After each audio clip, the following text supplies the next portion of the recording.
up, YouTube? This is your host, Ranee B, here to spill that homicidal tea.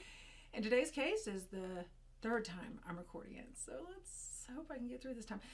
And not to mention, it was a beast to write, because talk about misinformation central. Regardless, it's about a girl who was just trying to make enough money to get through school.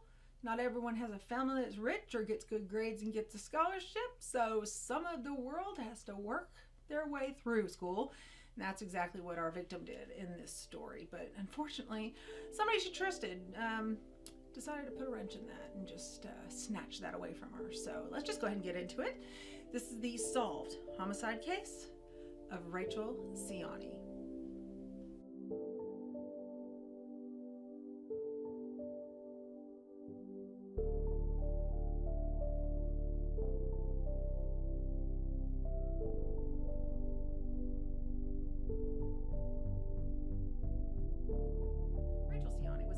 April 18th, 1978, and from what I can find, she had a pretty normal childhood for us 1970s babies. Standard white picket fence and a nuclear family with mom and dad and 2.5 kids.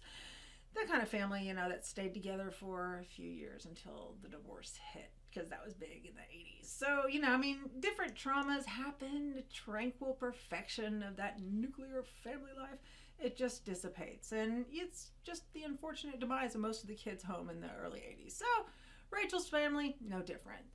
Well, her parents divorced, and like I said, when she was pretty young. But shortly after, when Rachel was just around 11, her mother passed away. So this back-to-back trauma, it left a pretty deep hole in the family, deeper than any chasm from divorce can leave. But yet, through these traumatic and tragic events, together as a new family, they forged a path of healing that actually brought them closer than ever. Rachel went on to graduate high school, and she remained at home while she completed her first half of her undergrad at community college. Smart girl, it's a lot cheaper. She lived with her father, Richard Siani, her stepmother, Janet Titlow Siani, and while I was researching this, it turns out they got along great, which is awesome because that's not the case sometimes with step-parents. But anyway, everybody in the Siani household was good. They lived in the Pennadale, Beth-Salem area of Pennsylvania, just north of New Jersey border, and life was good for all the Sianis. What do you mean all the Sianis? It wasn't just Rachel as one of the kiddos in the house.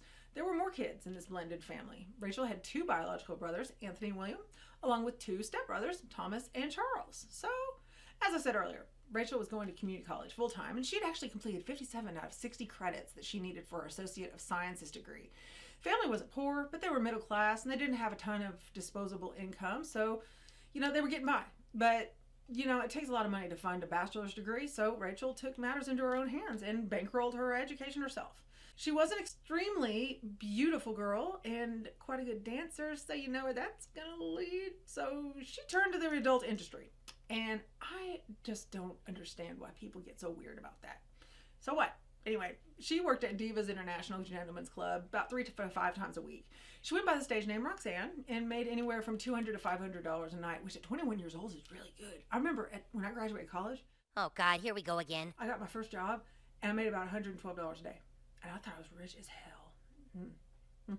Anyway, well, with this kind of money rolling in for Rachel, it was more than enough to pay for her school costs. They came to about $1,000 a semester, plus books, which can also be $1,000, a semester, depending on the courses. But in addition to studying psychology, she took acting classes to escape into the art of the stage. She was talented in singing as well. She loved Tori Amos. She would have loved to pursue that professionally, but she was talented in so many fields. Why choose one? But she knew that psychology was her calling. She related to people well, and she knew firsthand what the damage of childhood trauma can bring to you in your adulthood. And she wanted to help people out and through those situations. So let me interrupt myself here and get back on the soapbox that I started a minute ago. When you hear adult entertainer, people are like, and clutch their pearls. Some people take issue with it. Personally, I have zero issues with the adult industry, sex industry, whatever. Men, women, non-binaries, furries, I don't care. Whoever, you do you. Just protect yourself and your clients and get that money, okay? But if you aren't into that life, that's cool too. You do. You don't even gotta be. But just as a public service announcement for those folks who aren't, in agreement with this, it's not only girls out there that are trying to get money for drugs and just willing to relegate their bodies to any deviant act that somebody requests of them. No, some of them have their heads on straight. And that was what Rachel was. I mean, she had her eyes on the prize. She wanted that money. She wanted to get through college. That was it. So judgment, save it for another day. Soapbox, over. Yeah, right. If you've been here before, you know that I'm not done spewing. Ain't that the truth, son? Yeah, right. I know. I never seem to ever get off my soapbox. But anyway, let's get back to the story. Rachel, she had her head screwed on right. She had clear boundaries with her customers, and she never swayed too close to the edge with any of them. It was a show. It was a visual show. Never involved physical touch or sexual innuendos. It was entertainment, and that was it.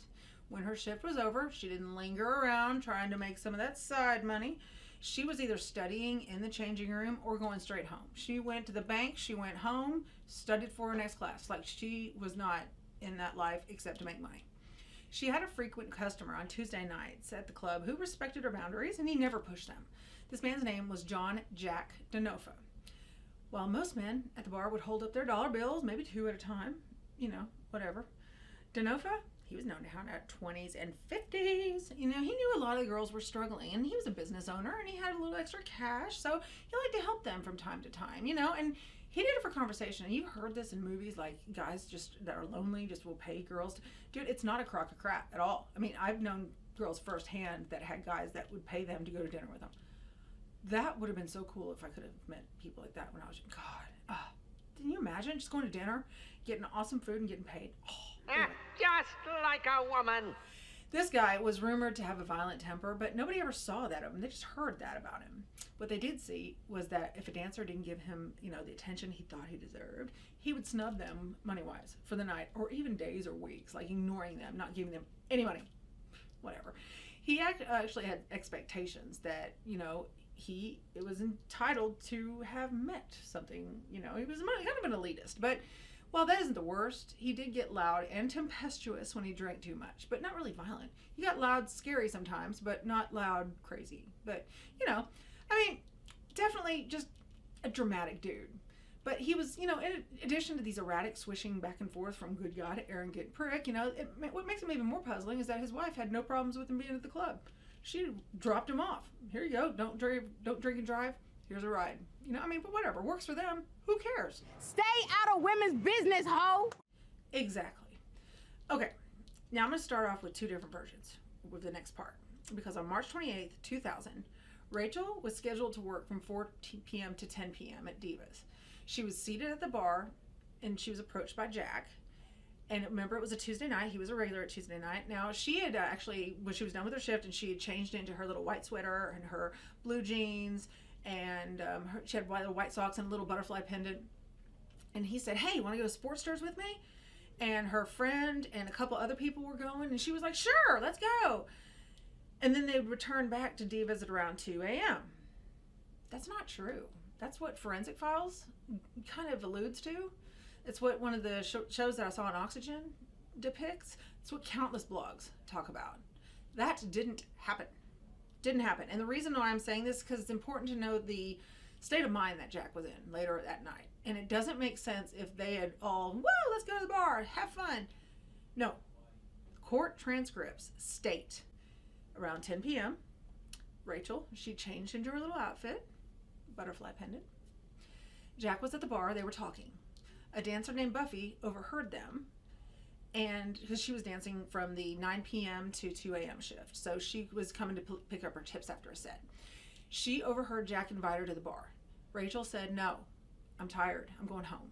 And he was like, come on, Michelle Bupp, she used to work here. She's the bartender over there. Come on. Rachel said, no, I'm tired. I'm tired. And they left separately. Jack went to go get a motel room, which was attached to Divas, at the Econo Lodge. Rachel went home. That's very important, because Jack had a bruised ego. Rachel was his favorite dancer. Now, knowing that she said no to spending extra time with him after he just raked out a bunch of cash on her, could make him a little, that's important, because if they were all happy-go-lucky going to the bar like these blogs say, it doesn't make sense. So, let's get back to when Jack went to Sports Stores alone in a taxi cab to see Michelle. Michelle testifies on the court record stating that she saw him come in alone via taxi. He went to the bar, had a couple drinks, didn't get too drunk, but just got enough to where she was like, you know what? Let's stop serving you. And then she closed her bar at around 1:45, sat down, hung out with him, and then he said, I'm going to call a taxi cab, take me back to the hotel. And she was like, okay. And so he tried to get one, and there was none available at that time of night. Michelle said, let me take you and drop you off, since he had his room there. And she said, okay, let's go to your red Dodge Ram pickup truck. I'll drop you off there. You can do whatever. That's when Jack returned back to Divas. This is so important. At 1:30, 30 minutes before this happened, when Jack came back, Rachel had returned to Divas because there was a guy that she had her eye on. His name was Ken Stuckey, and he was the DJ there. So it actually, she had a thing for him, and so she wanted, to go over to his house, but he wasn't having it. He said, I don't feel like having company tonight, and, by this time, Jack had come back into the bar to have another drink, before last call. So he probably witnessed Rachel talking to this guy saying, and then her getting upset, which makes sense because now Rachel not only denied going to the bar with him or denied him of extra time with her at the other bar, she lied to him, told him she was tired. She wasn't tired. And then he saw her talking to another guy. So, of course that would make him mad.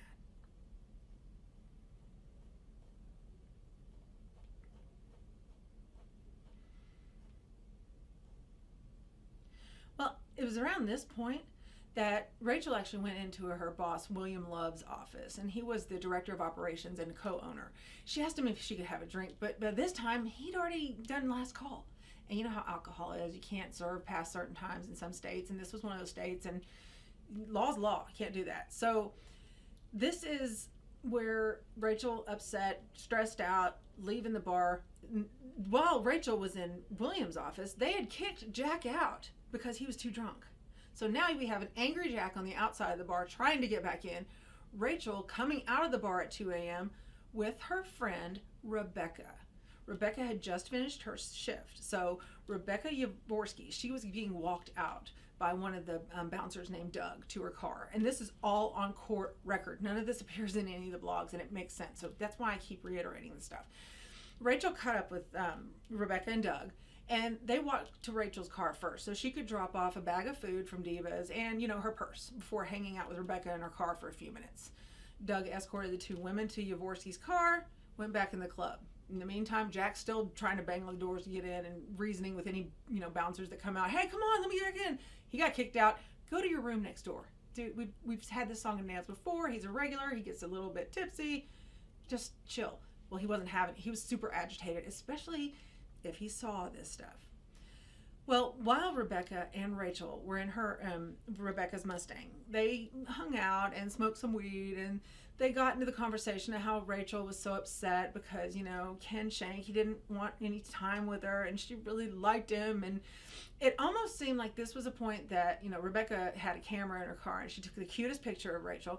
And it's kind of the thing that girls do. It's like, you're so beautiful, click, oh my God, how could anybody not watch, I can see exactly where this picture would have been taken because it's just what girls do. But the thing is that she never imagined that this would be the last picture of her friend, and would be a picture that would be used by the investigators later to positively identify a body they found. That is crazy. Well, they spent some time, just kind of talking and lingering, but they got spooked because they saw a police officer enter the parking lot of the Econo Lodge and the Divas. Like I said, they're connected. So they were like, oh God, if he smells the weed, we're toast. Let's get out of here. So Rebecca says, let me just drop you off at your car. So she pulls her car around right next to Rachel's and expecting Rachel just to hop into her car and scoot before the cops could notice them and, or, smell that weed. Well, Rachel saw Jack leaning against the front door Divas. Well, Rachel knew him. So she got out of Rebecca's Mustang and said, I'm going to say hi to Jack before I leave. And Rebecca was like, do you want me to stay just in case if there's any trouble? And Rachel was like, no, oh my God, it's Jack. What's the worst that can happen? An extra long story. And they both laughed and parted ways. And that would be the last time Rebecca would ever see her friend alive.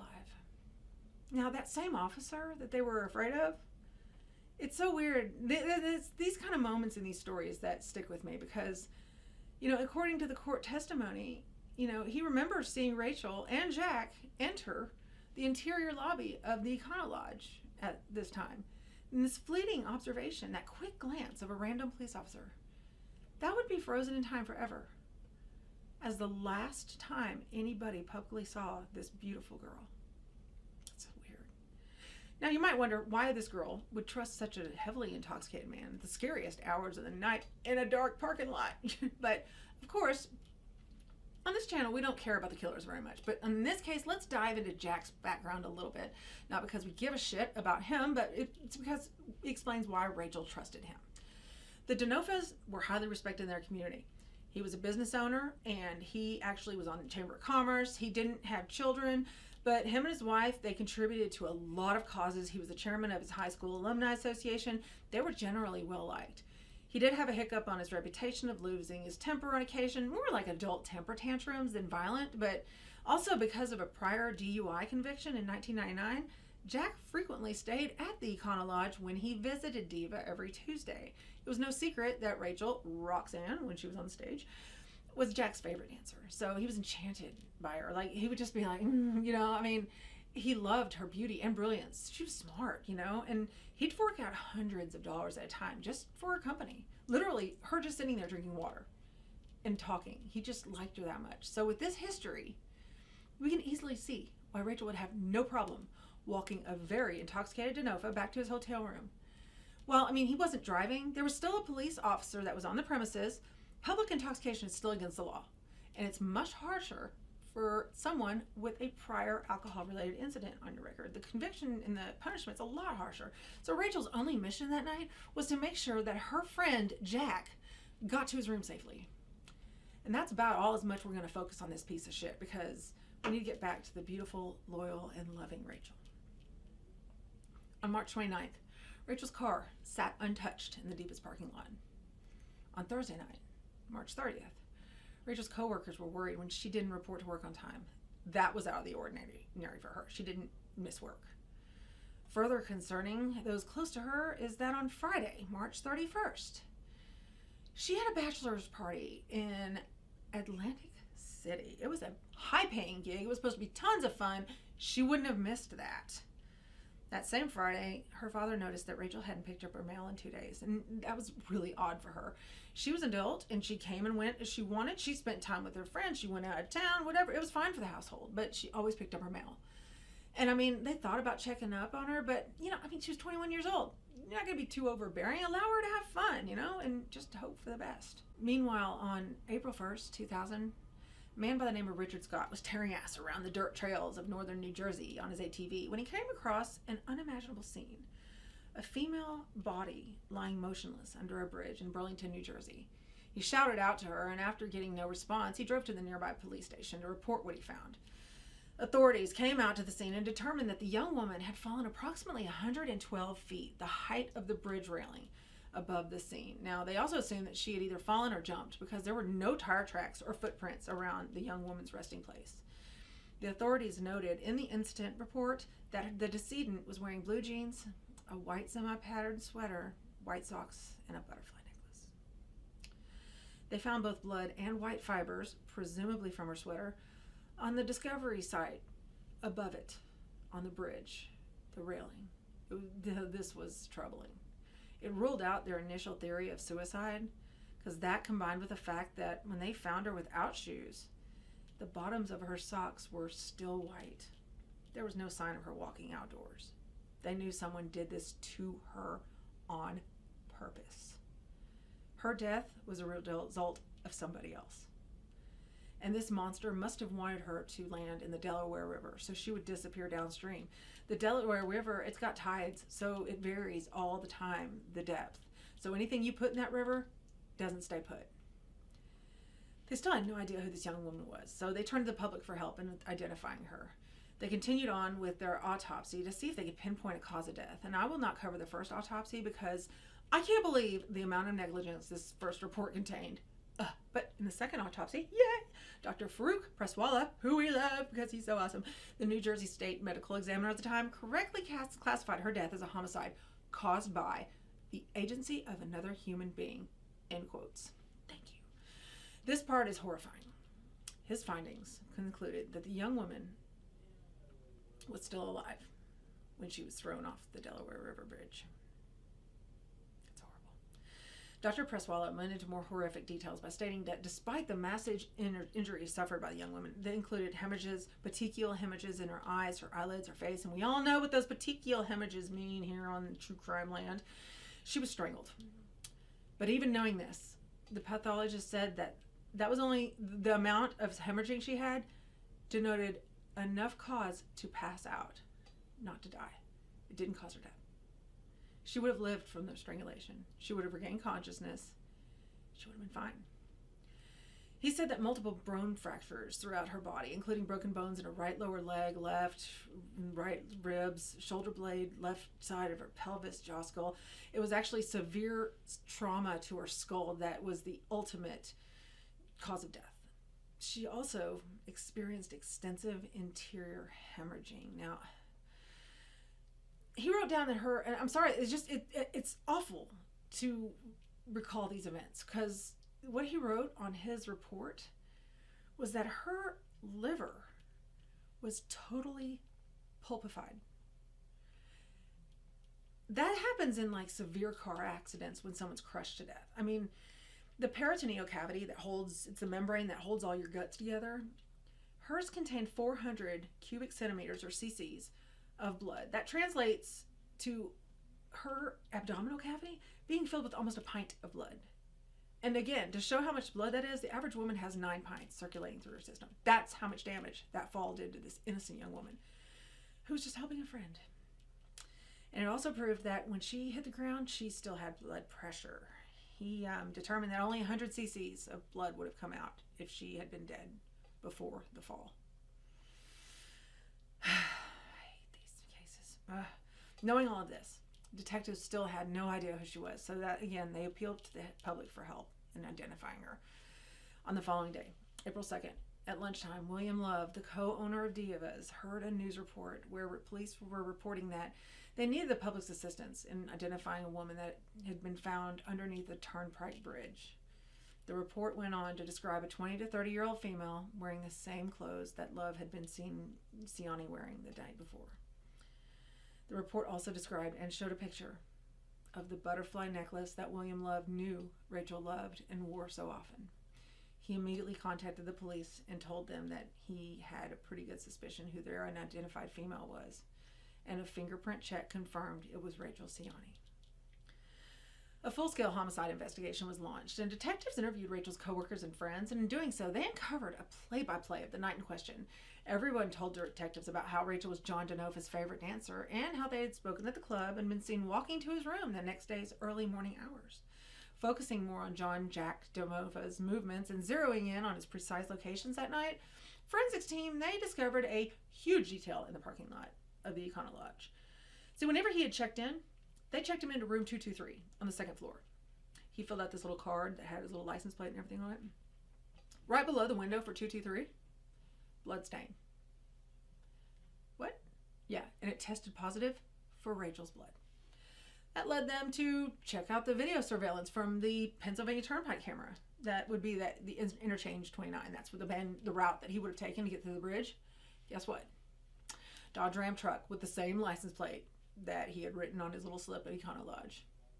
But there was something strange on the camera in the truck's bed. Looked like a person. They tracked down a woman by the name of Melody Hall. She was driving a semi-tractor trailer truck and was actually in the toll plaza at the same time as he was. And they said, hey, did you notice anything? She was like, oh my gosh, yes. I saw somebody taking home somebody, probably drunk, in the back of their pickup, And they were like, why didn't you call the cops? She was like, dude, you know what I see on the road? Can you imagine how much weird stuff? She goes, it was 3 a.m. and somebody, was drunk. That's all I thought it was. She could not have been more wrong. It took just a short while for the cameras to later see that same Dodge Ram truck coming back into Pennsylvania, 25 minutes to be exact. Except this time, the truck bed was empty. So, now knowing that they knew all of this as facts, the investigators pieced together that DeNofa most likely had walked to his hotel room with Rachel after being denied entry back into Divas Gentlemen's Club. And this was an innocent act of kindness and compassion for an intoxicated friend, where Jack, in his drunken state, mistook this affection and most likely made a sexual advance towards Rachel.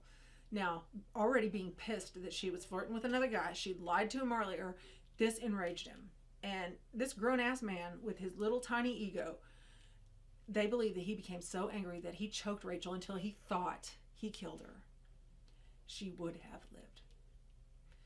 In his attempt to move Rachel to the back of his truck, he actually backed his truck up as close as possible to the window and then tried to dump her body over the side, thinking that he would hit the canopy, and he missed. She hit the sidewalk. So he tore ass downstairs, picked her up, and callously chucked her in his truck bed like garbage and drove to the bridge in New Jersey. And then when he got to the bridge, he didn't know it, but he snagged her sweater on the bridge railing. And he also left blood evidence behind as well as he pushed her over the side. Idiot. Well, actually, no. Further investigation, though, revealed that Rachel's blood and hair strands were found in the truck bed at Denofa's liner between the metal and the plastic liner. And it was also in the little bit of the plate, the license plate frame. So explain that, because DNA testing came back and it was Rachel's blood. Detectives also learned that the night clerk at Econo Lodge that had checked him in also checked him out at 3 a.m. and was on court transcripts saying that he had smelled strongly of soap. What you washing, boo? So that was it. Detectives approached the DA, and the DA agreed. Get this bastard in here, charge his ass. So they went to trial. And at trial, he didn't testify. The defense put Rachel on trial. It wasn't, college student found murdered. It wasn't young woman in the prime of her life with a promising future, multi-talented, faceted individual, life taken too soon. No, it was stripper. It was escort. It was, one of the dregs of some society. They pushed her character all sorts of ways. And even her parents went on record saying Rachel was on trial here, not Jack. It was disgusting. But Jack's defense was, somebody got my keys. What? I mean, occasionally at Diva's, now this was true, they did take his keys and they were held by Diva's staff to keep him from driving intoxicated whenever he would drive himself and his wife didn't drop him off. This is what Jack claimed. The killer used his truck without his knowledge, killed Rachel, brought it back, parked it. Whoop, that was his defense, period. It wasn't me. That's the worst explanation I've ever heard. Okay. As you can imagine, on November 29, 2002, the jury deliberated for 2 hours before finding Denofa guilty. Bye, mother. A judge sentenced him to life with a chance of parole after 30 years. That would be 2032. He's going to be 68 years old, still young enough to have life. How's Rachel's life? Oh, yeah, you took it. Several court appeals have taken place, one of which was actually successful because she died in New Jersey. It was held in Pennsylvania. I mean, who cares? But it matters, apparently. But actually it doesn't, because the new trial found him guilty and the same punishment was handed down. So what? He still has a few appeals left, and every appeal that he'd had up to this point was funded by his daddy. Well, money ran out. And dude, give it up. I mean, what he needs to be doing is thanking God that my ass wasn't on that jury, because I would have been screaming, electric chair. Yeah, the entire time. He deserved the needle, but the needle isn't even good enough for him. I mean, I wish that I could personally throw him off that same bridge, except the only thing would be is that he would land on the same precious ground that Rachel took her last breath and her heart moved for the last time on this planet, which is still too good for this bastard. He just needs to cease to exist. And if any inmates have access to YouTube and are watching this and you're a cellie of his and you want to do, I'm just kidding. I don't believe in violence. And we don't need to hurt anybody. That is it for this case. I had to rewrite this thing about 5 times. There's so much misinformation about this case. And in the comments, there's people that knew her. And they're like, this is wrong. This is all wrong. And I'm so glad that people are trying to set the record straight. And I mean, I can't really blame the creators that much, because it just keeps getting retold and copied and, retold and people referencing it. I mean, I'm not a professional creator and I figured it out. So, I mean, what's going on at Forensic Files? How's your fact checking doing, boo? And Oxygen Network, you hiring? Because apparently I can do a better job fact checking than you can. But all these bloggers with these advertisements all over their page making money for incorrect reporting makes me shake my damn head. Now, didn't I just say I wasn't going to blame the creators and then I trashed them? Anyway, I don't make any sense. Until next time, in the next video, take care. Try not to kill anyone. Unless you're in prison with that guy. Just kidding. I'm kidding. I know how hard it can be. But do it. But you can't go around murdering people. Oh, wait, hold on. Get my friend. So just chill out. You know, drink a 7-Up, eat a moon pie, quit murdering people. Yes, exactly. I love that guy. I wish that somehow he could see these videos and know how much I love him and send me an autograph picture. I love him. So anyway, until next time, we'll see you later. I hope I don't have to record this again. I'm so... Bye.